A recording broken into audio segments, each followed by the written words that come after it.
ada catatan menarik yang saya amati selama pandemi ini telah terjadi selama 2 tahun dan perekonomian Bali mengalami kontraksi. Saya melihat bahwa di sini masyarakat Bali itu cukup tenang. Ya, jadi tidak ada kepanikan yang berarti gitu. Di Bali itu kalau saya lihat ada beberapa titik-titik pembagian sembako gratis. Kemudian jika misalnya dalam sebuah lingkungan itu ada yang harus isolasi mandiri, dengan otomatis masyarakat itu akan melakukan sumbangan. Jadi itu sudah terjadi di awal-awal pandemi. Jadi saya melihat bahwa orang Bali dalam hal ini tetap berusaha untuk optimis ya, walaupun perekonomian di sini sangat terpengaruh dari pandemi ini. Saya lihat orang dengan tetap tenang melakukan aktivitas ibadah ritual walaupun tidak seramai biasanya.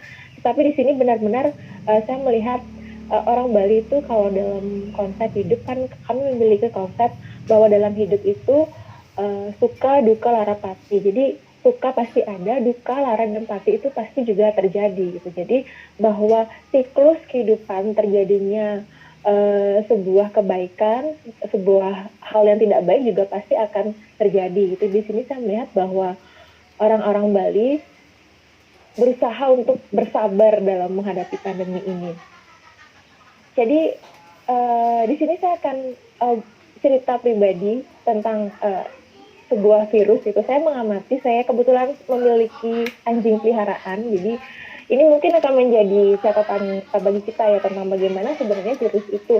Walaupun mungkin kita melihat virus yang terjadi pada binatang dengan manusia itu berbeda. Jadi singkatnya saya memiliki anjing yang terkena parvo di usia di bawah 1 bulan, dan menurut dokter hewan kemungkinan untuk hidup anjing itu sangat tipis karena dia sudah memiliki gejala muntah darah dan buang air darah. Jadi apa yang kemudian saya lakukan pada anjing saya? Kalau di Bali kami itu kalau melakukan peribadatan kami selalu menggunakan air suci. Jadi air itu kami doakan dan kemudian kami minum dan kami juga basahi tubuh kami. Jadi setiap saya menengok anjing saya itu yang sudah dalam keadaan sekarat, jika dalam waktu 3 kali 24 jam tidak mengalami progres, maka sudah pasti akan mati karena dehidrasi dan seterusnya. Akhirnya anjing saya mengalami sebuah mukjizat. Itu yang saya bisa lihat, bahwa di sini saya melihat bahwa ketika kita kemudian membangun sistem kekebalan tubuh dan kita percaya bahwa tubuh kita memiliki kecerdasan untuk membangun kekebalan tubuh itu, kita percaya pasti akan bisa melewati pandemi ini. Jadi saya melihat bagaimana sebuah semangat hidup dari seekor anjing saya ini yang saya obati, kemudian saya doakan, saya berikan air suci, kemudian dia bisa sembuh gitu. Jadi ini adalah hal yang menurut saya adalah kunci dari pandemi ini ya, bahwa ketika kita berhadapan dengan situasi seperti ini, saya sangat sepakat dengan apa yang disampaikan oleh saudara Budis kita tadi, bahwa mengelola pikiran adalah hal yang sangat terpenting selama pandemi ini. Jadi kita dengan begitu banyak berita yang tidak bisa kita filter, di sini kemudian kita benar-benar harus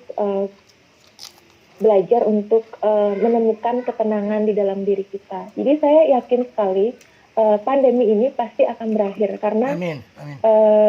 Kalau kita lihat dari runtutan sejarah, kita manusia sebenarnya sudah melewati banyak sekali fase-fase pandemi selama peradaban umat manusia. Yang terjadi di Indonesia misalnya ketika Gunung Tambora meletus, ketika itu terjadi wabah kolera yang membunuh banyak orang di Bali dan di Lombok ya. Kemudian ada juga wabah pandemi flu Spanyol yang mungkin mirip seperti apa yang kita alami sekarang, di mana kemudian akhirnya wabah itu berakhir setelah 2 tahun. Jadi di sini yang bisa saya petik adalah dalam hidup kita pasti akan mengalami penderitaan. Itu adalah sebuah keniscayaan ya, karena penderitaan atau ujian atau godaan itu bisa disebut seperti itu. Dan apa yang harus kita lakukan adalah saatnya kita melatih diri kita untuk menjadi seorang tentara ya, yang fight gitu. Seperti anjing saya ketika dia terkena virus, dia melatih dirinya untuk bisa fight dengan virus itu. Jadi mungkin apa yang sedang terjadi pada kita dengan masa pandemi yang begitu panjang, kita sedang melatih diri kita untuk menjadi individu-individu yang sangat tangguh, untuk menghadapi pandemi atau apapun yang akan terjadi di depan, karena nggak ada jaminan ke depan tidak akan ada pandemi lagi gitu.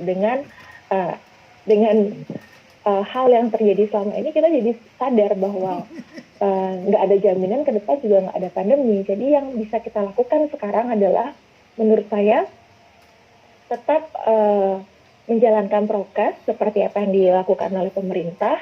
Kita harus percaya ya, karena ini kan langkah yang bisa kita lakukan bersama. Kemudian vaksin